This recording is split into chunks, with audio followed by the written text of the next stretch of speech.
ele vai conversar conosco sobre os milagres. Sobre os milagres, né? Mas o assunto que a gente vai falar hoje, né, com a permissão de nosso Mestre Jesus, é sobre o capítulo 13 da Gênesis, que versa sobre o caracteres dos milagres. E deixa eu tomar um fôlego aqui, né? A gente vai fazer uma introdução. Vai fazer uma introdução onde a gente vai explicar o que é um milagre, né? Depois a gente vai falar da fé e dos milagres, porque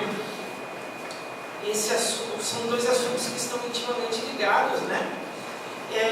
Vamos falar de Deus e suas leis. Vamos fazer uma pergunta que, se nós esperamos por milagre, no desenvolver do tema a gente vai entender o porquê da pergunta, né? E de fato, se há milagres. Tudo isso com base nas obras básicas, né? E usando como complemento as obras adicionais, especialmente Francisco Pedro Xavier e Joana de Ângeles. Francisco Pedro Xavier e Emmanuel, e Divaldo Pereira Franco e Joana de Ângeles. Então vamos lá. O que é milagre, né? Na acepção etimológica da palavra milagre, de admirar, significa admirável, coisa extraordinária, surpreendente.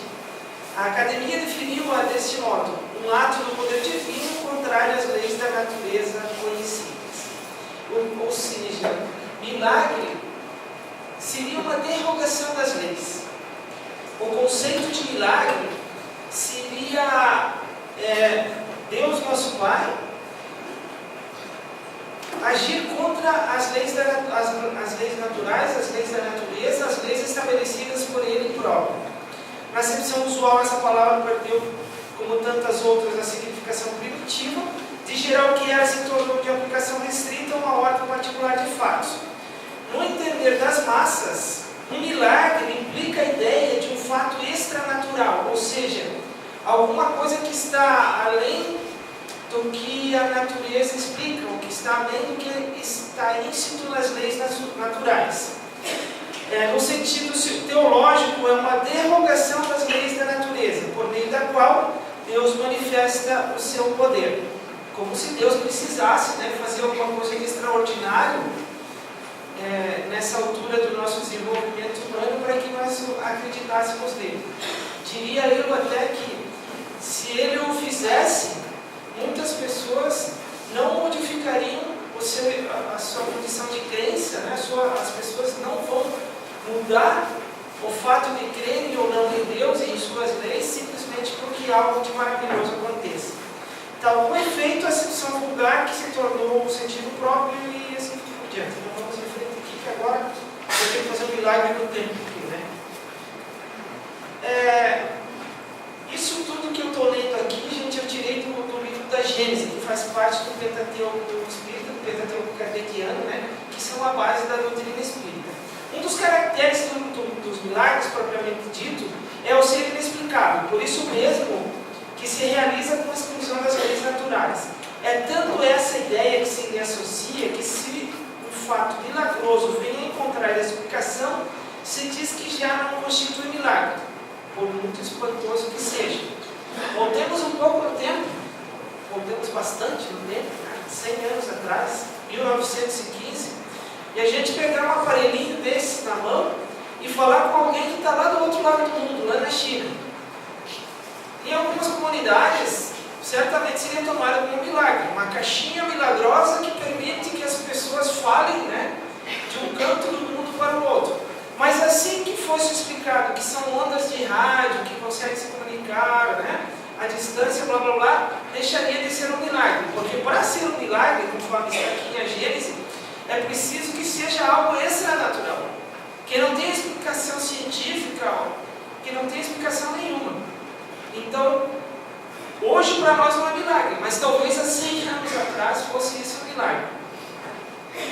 O que para a igreja dá valor aos milagres é precisamente a origem sobrenatural deles e a impossibilidade de serem explicados.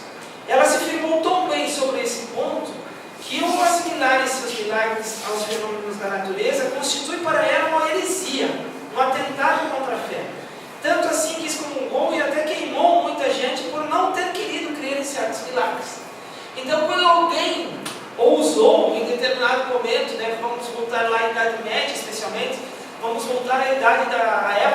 Santa Inquisição, quando alguém ousava tentar explicar algum fato aparentemente extranatural, ou era excomungado da igreja, que era terrível na época, né?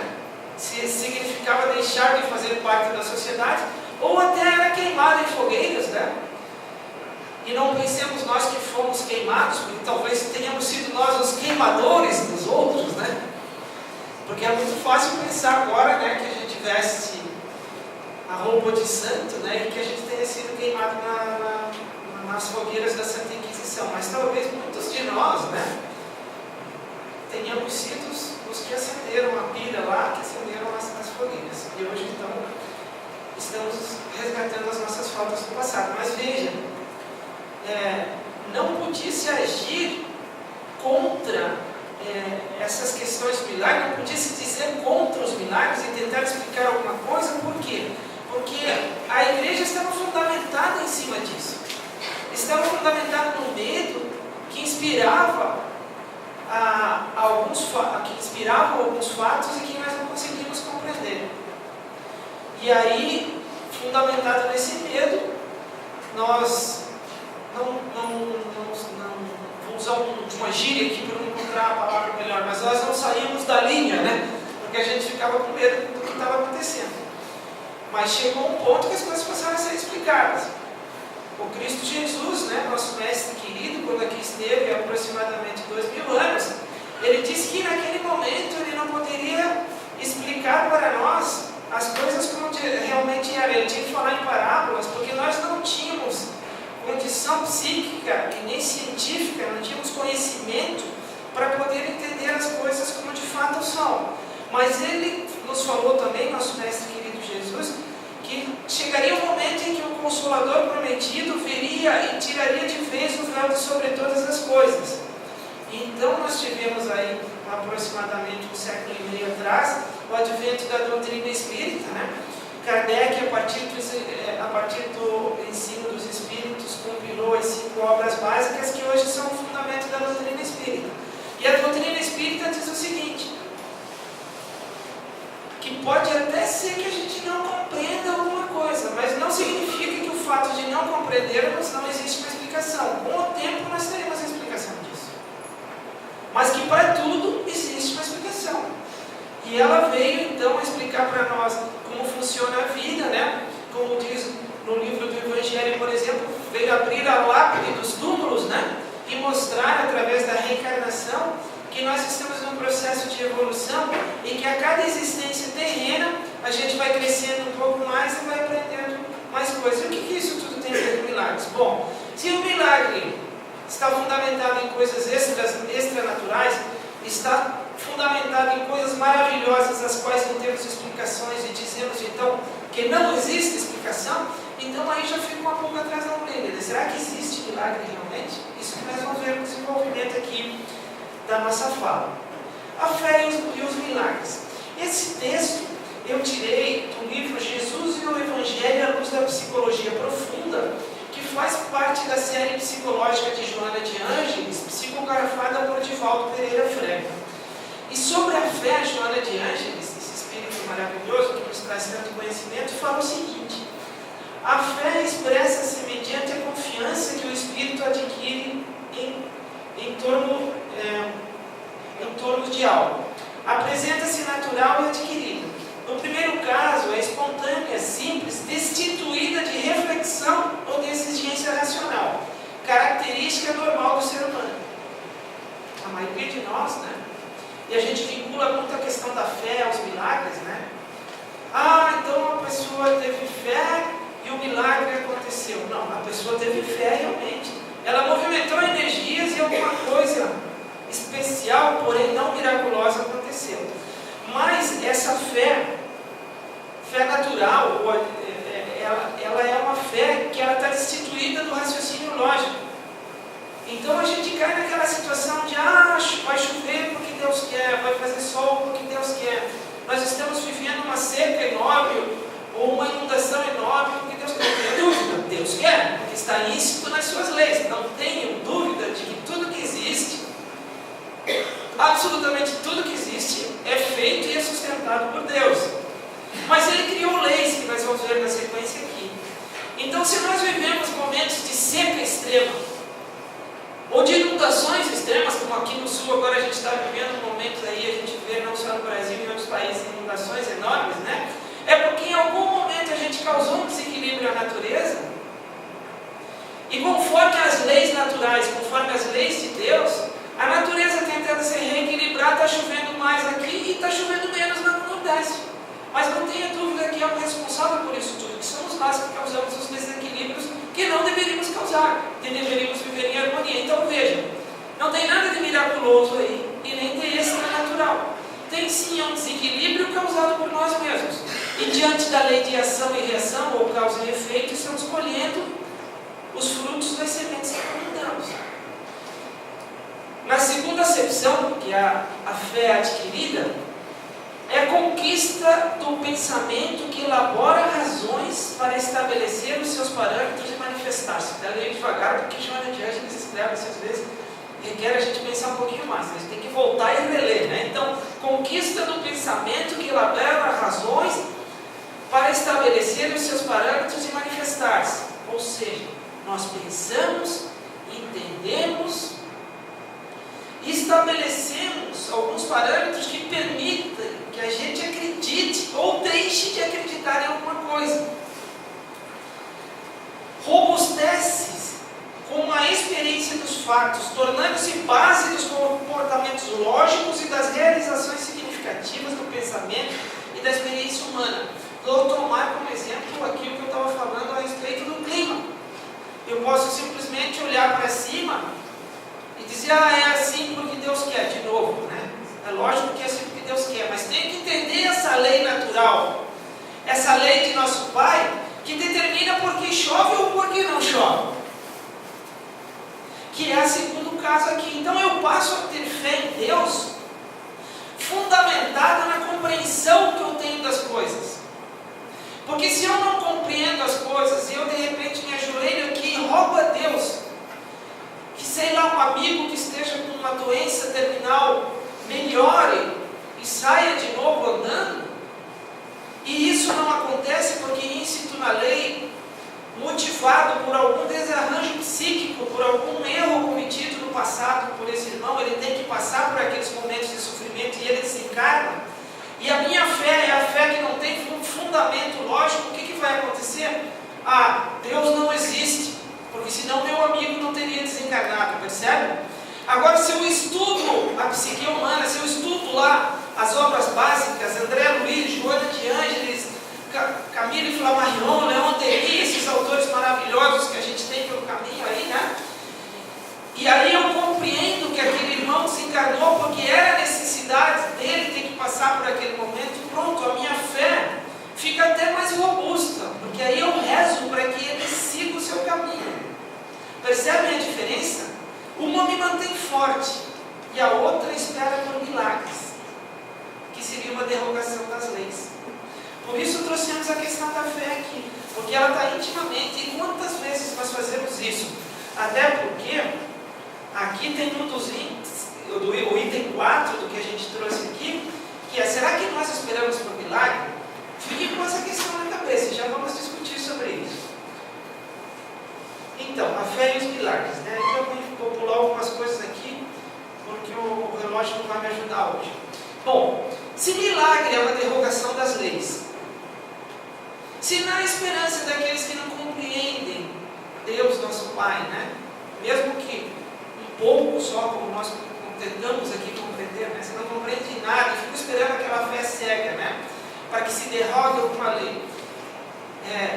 Então, milagre seria a derrogação dessa lei. Então, nós vamos ter que falar aqui de leis, certo? Milagre não é uma derrogação da lei, então eu tenho que entender o que são as leis, porque a doutrina espírita é uma doutrina de compreender. Da mesma forma que a fé precisa ser compreendida para que seja uma fé robusta e forte, a doutrina espírita, para nos auxiliar e fazer com que a gente caminhe e nos reformemos como seres humanos, nós precisamos compreender a doutrina espírita. Então nós precisamos entender que se nós estamos falando de milagre, e milagre é uma derrogação da lei, então eu preciso entender o que é a lei e quem fez as leis. É lógico que em 5, 10 minutos aqui a gente não consegue falar tudo, até porque a parte maior maior número das questões, se não me engano, versa sobre as leis, né? Então vamos lá.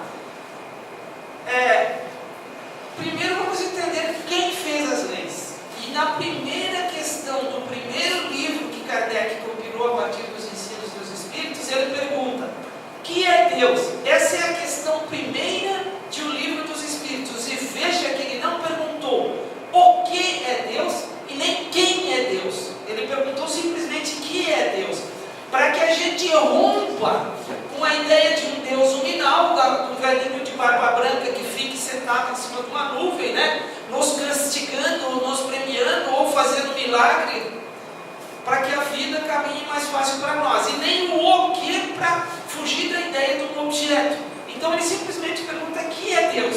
Ao que os Espíritos muito sabiamente respondem que Deus é a inteligência suprema, é a causa primária de todas as coisas. Tudo que existe foi feito por Deus. E Ele é a inteligência máxima, suprema. Então veja, gente, Deus fez as leis. Deus, que é a inteligência suprema, que é a causa primária de todas as coisas. Os atributos da divindade. Veja, Deus é bem mais do que isso. Nas questões primeiras lá do Livro dos Espíritos, Kardec vai escrevendo sobre Deus.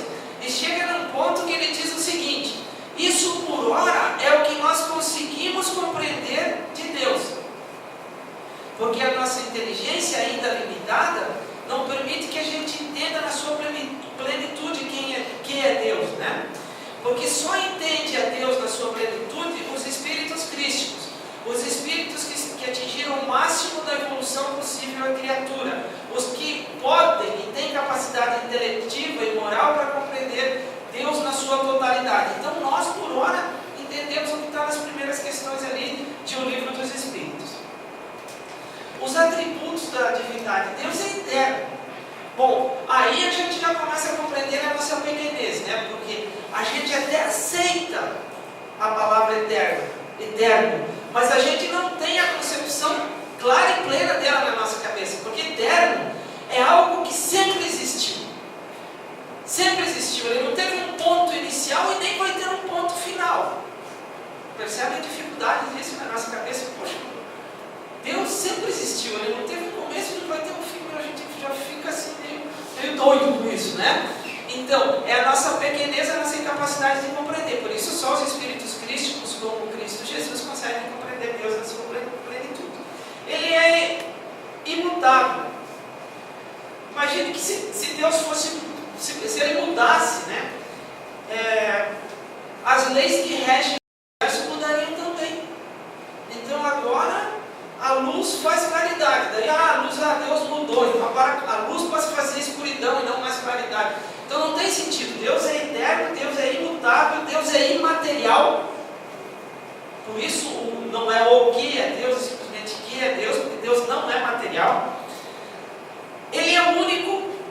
Imagine se existisse mais do que um Deus, discutindo lá quais seriam os destinos da humanidade, né? Mas então a gente nunca vai chegar na condição de ser Deus. Não. Nós vamos atingir o máximo da evolução possível à criatura, que é a condição dos espíritos crísticos. Mas jamais seremos como Deus, porque senão haveria mais que Deus e ele deixaria de ser único. Ele é onipotente, porque é o único. E é soberanamente justo e bom. Ele não é nem só justo e nem só bom. Ele é justo e bom. Então ele não vem passar a mão na nossa cabeça. Ilo, tudo bem. Tu errou, mas está tudo certo. Tu é bacana com esses seus olhos azuis, petróleo aí, né? Meu olho é azul petróleo, né? Então está tudo bem, vamos resolver tudo certinho. Não, não é assim. Ele é bom, mas ele é justo também. Ele é justo porque ele permite que eu faça o meu futuro, que eu construa o meu caminho a partir do meu próprio esforço. Percebe? Então Deus é tudo isso. E gente, se Deus é tudo isso, o que a gente pode esperar das leis feitas por um ser perfeito? As leis são perfeitas, não é verdade? Poderia Deus, sendo tudo isso que podemos compreender neste momento, sendo um ser da inteligência suprema e soberana do universo, ter feito alguma coisa errada? É inadmissível e inconcebível. Para qualquer um que creia, né?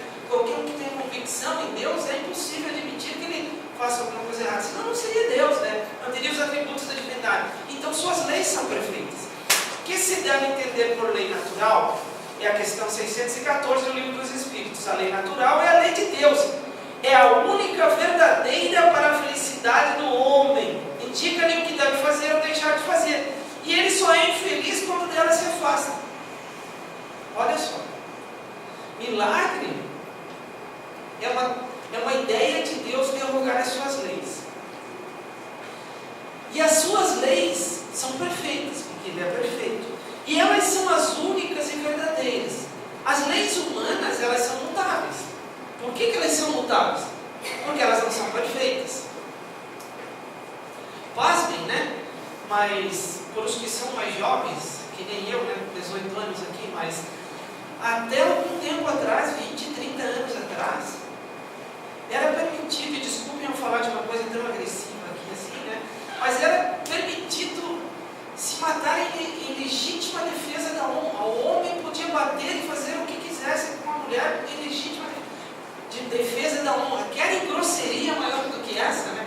Querem ignorância maior do que essa, pois não. Fazia parte das leis humanas. Mas hoje as leis mudaram e não são mais permitidas. E por que a lei mudou? Porque essa lei era uma lei que estava errada. E hoje nós falamos em criar leis que são erradas também. Porque se fala em permitir o aborto, em se permitir a eutanásia, isso é contrário às leis de nosso Pai. Então, se forem instituídas essas leis, não vão perdurar. Porque são contrárias às leis de amor, são contrárias às leis de Deus. E isso está claro em O Livro dos Espíritos. Então, perfeitas e imutáveis, somente as leis de Deus, porque são oriundas de um ser perfeito. E nós somos infelizes quando nos afastamos dela. É eterna a lei de Deus, eterna e imutável como o próprio Deus. Será possível que Deus, em certa época, haja prescrito aos homens, ou que noutra época lhe proibiu? Deus não se engana. Os homens é que são obrigados a modificar suas leis por imperfeitas. As de Deus, essas são perfeitas. A harmonia que reina no universo material, como no universo moral, se funda em leis estabelecidas por Deus desde toda a eternidade. Nós olhamos para o céu à noite, não agora, né? Porque se a gente olhar para o céu à noite, vai ver chuva e nuvens só, né? Mas quando não está chovendo, imagina. Principalmente assim, eu sou oriundo do sítio, né? Lá do oeste do estado, Capinzal, uma cidade bem pequenininha. Quando não tinha luz do sítio, que era lamparina de querosene, a gente olhava para o céu e a gente via aquela imensidão de estrelas. Que coisa mais linda! E os nossos olhos não alcançam uma vírgula, um cisco do tamanho desse universo. Então imaginem a grandiosidade desse nosso Pai querido, desse nosso Deus, capaz de ter criado leis que regem a distribuição dessas estrelas, dessas galáxias todas pelo universo. É impossível para nós conceber a grandiosidade desse Pai, né? Nós não conseguimos entender direito ainda o que acontece ao nosso derredor. Imagine compreender o mecanismo que rege o universo todo. Então esse nosso Pai é grandioso, é perfeito e criou leis perfeitas. Fica a pergunta: se as leis são perfeitas, tem milagre?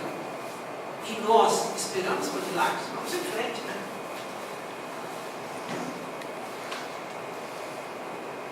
Os textos são longos aqui. Eu vou fazer o seguinte, eu vou dar uma pulada nos textos aqui e vou direto no desenho. Aí eu explico. Bom, será que nós esperamos por milagres? Cada um se recolhe por 10 segundos nesse momento para dentro de si e se pergunte: será que em algum momento eu pedi por um milagre? E não tem problema, e não precisamos ficar com vergonha se assim aconteceu. Por quê? Porque nós somos seres que estamos em processo evolutivo. Eu já pedi muito por milagre, até eu entender algumas coisas dentro da doutrina espírita. São mais de 30 anos na doutrina que me permitiram e permitem a qualquer um compreender, né? Não precisa ter uma inteligência, como diz o Kardec, né, de gênio para compreender a doutrina espírita. Qualquer um de nós pode compreender a doutrina espírita. Então, devagar a gente vai entendendo as coisas. Mas em algum momento, a gente espera um milagre sempre. Muitas vezes esperei e ainda hoje, às vezes,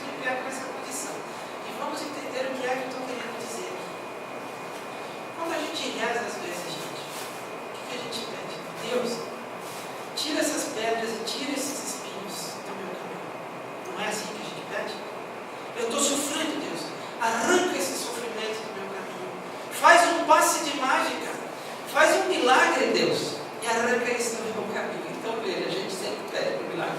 E vamos entender por que esse milagre acaba não acontecendo. Nós fazemos a nossa trajetória do átomo até o arcanjo. Eu não vou ler os textozinhos aqui, mas isso está aqui em Gênesis, no capítulo 11, item 7. Está também no Evangelho segundo o Espiritismo, no capítulo 27, item 6. O capítulo 27 do Evangelho segundo o Espiritismo é o Pedi e obtereis, é sobre prece. Para vocês entenderem melhor depois o que eu estou falando, inclusive a respeito de milagres, dê uma lida lá quando quem tem o Evangelho em casa, para chegar em casa. Capítulo 27. É muito bacana lá para a gente entender como as coisas se processam. Mas então, nós somos lançados ao rio da evolução a partir das mãos do Criador. Quer dizer, nós vamos ter que fazer a nossa trajetória do átomo até o arcanjo. Ela não vai acontecer automaticamente. A gente passa por todos os reinos da natureza, né? O reino mineral, o reino vegetal, o reino animal, e hoje estamos no reino nominal. E quando nós adentramos ao reino nominal, brota em nós a razão, a nossa capacidade de pensar, o discernimento da nossa individualidade. Nós sabemos que somos seres individuais, cada um de nós é o que é, e é um universo em particular, cada um de nós é um universo em particular. As leis de nosso Pai regem todos esses universos, mas a forma como eu me desenvolvi espiritualmente não é igual a de nenhum outro. Em alguns aspectos eu andei, em outros eu me atrasei, em alguns aspectos vocês andaram muito mais do que eu, em outros vocês se atrasaram, e isso faz a diversidade, a ecologia espiritual, como diz, esqueci o nome dele, André Trigueiros, né, que é aquele famoso espírita lá que é do jornal da Globo News, lá, né? A ecologia espiritual é feita pela essa diversidade evolutiva nossa, né? Então, brota em nós a razão quando nós adentramos ao reino nominal, mas veja que ela brota em nós. Se a gente pega um pinhão na mão, todo mundo conhece pinhão, né? Ali dentro tem um pinheiro em potencial, mas é preciso plantar ele embaixo da terra. Ele vai sofrer a compressão da terra, vai sofrer o frio, o calor, a umidade, para que ele arrebente aquele casca daquele pinhão e se torne um pinheiro maravilhoso. Nós somos assim também, adentramos ao reino nominal, inicialmente em planetas primitivos, né? Como os homens da caverna, que fomos um dia, e depois vamos evoluindo até habitarmos um planeta de segunda categoria, que é o planeta Terra. Veja, de 5 possíveis, nós ainda somos um planeta de provas e expiações, de segunda categoria. Mas temos a razão. E a razão cresce à medida que cresce a bagagem do Espírito. E o que é a bagagem do Espírito? Conforme está em o Evangelho segundo o Espiritismo, a nossa bagagem é a nossa inteligência, o nosso conhecimento e a nossa evolução, os nossos valores morais. O que nós vamos levar de uma existência para outra é isso. O relógio não vai, o computador não vai, o pendrive não vai nada disso. O que eu vou levar de uma existência para outra é a minha inteligência, o meu conhecimento e os meus valores morais. E à medida que essa bagagem cresce a nossa razão. Nós vamos tendo mais razão, nós vamos aprendendo mais, nós vamos evoluindo mais. Que é o que nós estamos fazendo aqui em conjunto. Eu estudei para fazer a exposição, vocês estão aqui ouvindo. Alguns de vocês conhecem esse assunto melhor do que eu, e assim a gente vai estudando e vai evoluindo. E com isso, a nossa razão vai crescendo e a nossa razão nos leva para outro capítulo da lei. Tudo isso que está ali no quadro é a lei de nosso Pai. Vai nos levando para o livre-arbítrio. O que é o livre-arbítrio? A nossa capacidade de fazer escolhas. Então, cresce a nossa razão, cresce o nosso livre-arbítrio, que é a nossa capacidade de fazer escolha. A nossa capacidade de fazer escolha, às vezes, permite que a gente tome ações equivocadas, que são aquelas que são contrárias às leis de nosso Pai e que nos causam sofrimento, não é verdade? Nós fazemos escolhas equivocadas. Só que o livre-arbítrio leva para outro capítulo da lei, que é ação e reação, ou causa e efeito. Não adianta eu querer plantar laranja e colher abacate, não vai dar, gente. Se eu plantei semente de laranjeira, eu vou colher laranja. E se eu plantei semente de abacate, eu vou colher abacate. Se eu fiz coisas boas, eu vou colher coisas boas. Se eu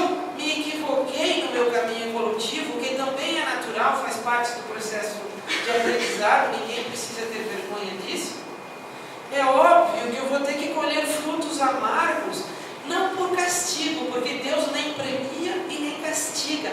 A partir das suas leis, da lei de ação e reação, Ele nos dá a oportunidade de repararmos, de aprender a fazer certo aquilo que fizemos errado. Só que muitas vezes nós desperdiçamos as oportunidades de fazer o certo novamente através do trabalho. E nosso Pai, quando a gente erra, a primeira oportunidade de acertar que Ele nos dá é através do trabalho. A segunda oportunidade, aí é através do trabalho. A terceira oportunidade que Deus nos dá de aprender é através do trabalho. A quarta, a quinta é através do trabalho. Só que nós, ainda espírito atrasados e preguiçosos, conforme diz Joana de Ângeles, insistimos em não fazer a nossa reparação das faltas através do trabalho.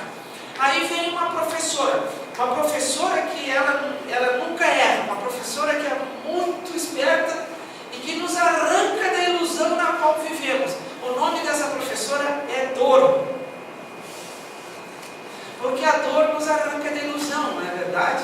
Então, mas nosso Pai Ele é soberanamente justo, mas é soberanamente bom. Então Ele nos dá a oportunidade, através das suas leis, de que a gente repare as faltas através do trabalho. Mas a gente insiste em permanecer vivendo no mundo de ilusões, aí vem a dor e nos arranca da ilusão. E quando a dor bate? Bom, aí onde é que a gente vai trabalhar isso tudo? Na reencarnação. Hoje aqui nós estamos trabalhando, né, essas nossas faltas do passado, para que nós nos tornemos pessoas melhores. E estamos potencializando o que fizemos de bom e estamos reparando aquilo que fizemos de errado.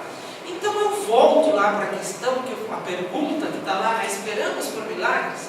Bom, se milagre, gente, não existe, né? E a gente vai ver na resposta de Kardec aqui em seguida. Se fui eu que causei os erros do passado, e se eu causei esses erros porque a minha razão era pequena e porque o meu livre-arbítrio foi equivocado, é óbvio que eu vou sofrer as consequências nessa reencarnação da lei de ação e reação. Então, lá no capítulo 27 de O Evangelho segundo o Espiritismo, que nos ensina como orar, né? Ao invés de eu falar assim, Deus, tira esse sofrimento desse meu caminho, Deus, tira essa dificuldade do meu caminho, eu vou passar a orar de forma diferente. Deus, meu Pai querido, Jesus, meu mestre de amor e de bondade, eu sei que se eu sofro neste momento, é porque lá atrás eu me equivoquei de alguma forma. Meu Pai, te peço que me permita reparar as minhas faltas do passado e que me ajude a ter fé verdadeira e que eu tenha a resignação, que eu tenha a compreensão necessária e a força para passar pelos momentos de dificuldade pelos quais eu passo hoje, para que eu não venha cair novamente e ter que repetir essas experiências dolorosas lá na frente. Percebe a diferença de uma prece e de outra? A primeira espera por milagre, e nós esperamos muito por milagre.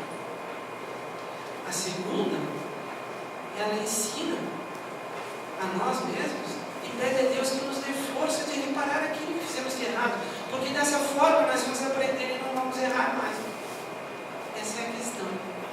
Então nós esperamos sim por milagres às vezes, mas se esperemos de uma forma diferente, vamos esperar, né, que Deus realmente vai nos atender na força que deveremos ter para passar pelas dificuldades que nós mesmos plantamos na nossa vida. Há milagres? Será que existem milagres? Então, diante de toda a nossa conversa aqui, né? Se Deus fez leis perfeitas, porque Ele é perfeito, então essas leis já estão encaixadas direitinhos em tudo, e nós estamos encaixados nessa lei. Então não tem necessidade de derrogar essas leis. Mas espera aí, e o que o Cristo fez aqui? E os milagres do Cristo? Que também está em Gênesis, no capítulo 15. Esse livro é bem bacana, recomendo a leitura dele, né? De todos o Pentateuco Espírita. Mas a Gênesis, sim, eu gosto bastante dela. Os fatos que o Evangelho relata, que foram até hoje considerados milagrosos, pertencem, na sua maioria, à ordem dos fenômenos psíquicos, isto é, dos que têm como causa primária as faculdades e os atributos da alma. Aí sobre o Cristo, ainda no capítulo 15, no item 2. Como homem tinha a organização dos seres carnais. O Cristo tinha organização igual a nossa, do corpo dele. Porém, como espírito puro, desprendido da matéria, havia de viver mais da vida espiritual do que da vida corporal, de cujas fraquezas não era passível. O Cristo, ser perfeito, não tinha mais o que espiar, não tinha mais defeito nenhum, vamos usar a palavra defeito aqui, né? Não tinha mais ignorância, como nós temos. A sua superioridade com relação aos homens não derivava das qualidades particulares do seu corpo, mas do seu espírito, que dominava de modo absoluto a matéria e do seu perispírito, tirado da parte mais quintessenciada dos fluidos terrestres. Dá uma parada na leitura por aqui, gente. Segundo o livro A Caminho da Luz, de Emmanuel, psicografado por Francisco Cândido Xavier, espíritos crísticos se reuniram somente 2 vezes aqui próximos da Terra, nesse sistema solar. A primeira para determinar pela criação da Terra, para fazer o projeto da Terra, para criar esse planeta. E a segunda para deliberar pela vinda do Cristo Jesus ao planeta Terra. Imagine que esse espírito chamado Jesus Cristo, esse nosso irmão, um plano muito maior, que nos ama profundamente, já era um espírito crístico, já era um espírito puro, há 4,6 bilhões de anos, há 4,5 bilhões de anos, quando a Terra foi criada, o Cristo já era um espírito puro. E esse espírito, querido e abençoado, veio lá da sua suprema condição, vir ter conosco, habitar um corpo de carne precário como o nosso, para nos auxiliar, para nos servir de modelo incrível. Imagine o amor desse espírito. Ele passou por um processo dificílimo de adensamento do seu espírito, adensamento físico e não moral, né? Para poder habitar um corpo igual ao nosso. Foram muitos anos, fala-se aí 1000 anos, até que ele conseguisse estar na condição de habitar um corpo como o nosso. Olha o amor por nós desse espírito que hoje é o governador da Terra. E quando ele fazia o que ele fazia, de caminhar sobre as águas, é lógico. Ele tinha um magnetismo incomparável com qualquer um de nós nesse planeta. E ele conhecia a estrutura da matéria, então para ele era fácil pegar aqueles átomos de oxigênio e hidrogênio que formavam a água embaixo dos seus pés, transmutar a sua condição adensal e fazer com que ele caminhasse em cima dela. Era lógico, ele conhecia a estrutura da matéria e transformava as moléculas de água em vinho. Mas não tem nada de milagre aí, tem muito de conhecimento da estrutura da matéria e de evolução moral para ter magnetismo para fazer a reestruturação da matéria. Imagine o espírito que ajuda a construir a Terra, se não vai ter conhecimento para transformar um átomo de água em átomo de vinho. Vocês percebem? Que é o que está escrito aqui. Vamos em frente aqui. E ainda sobre milagres, então, para a gente terminar aqui, né? Há milagres, e isso está em A Gênese, no capítulo 13, no item 15. Então Kardec escreve o seguinte, para auxiliar a gente na nossa conclusão sobre o assunto. Não é, pois, da alçada do Espiritismo a questão dos milagres. Mas, ponderando que Deus não faz coisas inúteis, ele emite a seguinte opinião. Antes de ler o que está escrito aqui. Será que Deus pode fazer milagre? Pode, gente. Ele é Deus. É claro que Deus pode fazer milagre. Mas ele precisa fazer milagre? Essa é a questão que nós temos que ter. Então Kardec escreve o seguinte. Não sendo necessários os milagres para a glorificação de Deus, não precisa cair um raio mágico aqui no meio para que a gente glorifique a Deus. Penso eu que já saímos desta fase, né? Nada no universo se produz fora do âmbito das leis gerais. Deus não faz milagres, porque, sendo como são perfeitas as suas leis, não lhe é necessário derrogá-las. Se há fatos que não compreendemos, é que ainda nos faltam os conhecimentos necessários. Percebe? Deus pode fazer milagre? É claro que pode. Ele pode, ele é Deus, mas ele precisa fazer? Não, porque ele fez leis perfeitas. E as coisas que a gente não compreende aí, a gente vai ter que estudar um pouquinho mais para entender. Porque para chegarmos um dia à condição de espíritos crísticos, e chegaremos um dia à condição de espíritos crísticos, porque isso faz parte das leis de nosso Pai, a lei de progresso é a lei de nosso Pai. Então seremos um dia espíritos como Cristo Jesus é hoje. Nós compreenderemos, entenderemos tudo, mas para isso teremos muito o que fazer, teremos que trabalhar muito, teremos que nos esforçar muito. Então, resumindo o que nós falamos hoje, né? Milagre seria a derrogação de uma lei de nosso Pai para glorificá-lo, né? Para que nós achássemos então que Ele era magnífico. Nós não precisamos mais disso, porque sabemos que Deus é a soberana inteligência, o Criador de tudo. As suas leis são perfeitas, porque Ele é perfeito. Se Ele precisar fazer milagre, é lógico que Ele pode, mas Ele não vai fazer porque Ele não precisa, porque suas leis são perfeitas. Tudo que falei para vocês não tirei da minha cabeça, porque daí seria um milagre, né? Está na Gênesis, o livro dos Espíritos, o Evangelho segundo o Espiritismo, o livro Céu e o Inferno, que fazem parte do Pentateuco kardeciano. Só não usei aí o livro dos Médiuns, porque não houve necessidade, mas também é um livro maravilhoso.